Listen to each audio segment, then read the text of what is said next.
fuerza Barcelona. El pueblo despierta, no pasarán. Dicen que el silencio es paz, pero en ocasiones el silencio debe cesar. Cuando del odio amenaza en las calles, la voz del pueblo nos vuelve inmortales.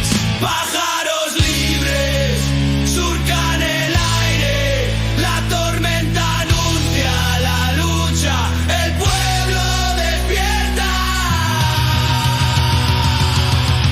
y el miedo se derrumba.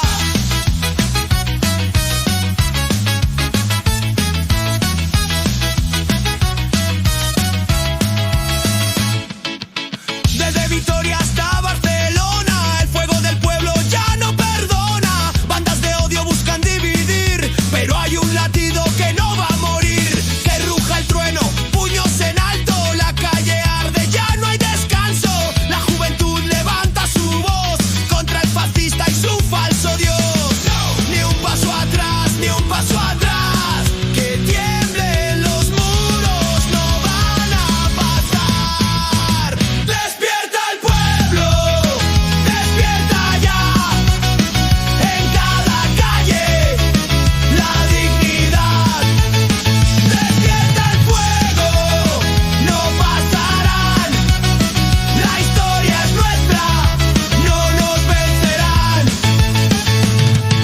Intentan vendernos miedo y frontera, pero el odio nunca será bandera. Nos quieren sumisos mirando al suelo, pero la lucha aumenta, incendiemos el cielo. Las plazas llenas, la libertad unida, es el rugido de la vida. Vitoria se levanta, Barcelona no cede, fascistas asquerosos, ya nadie os teme.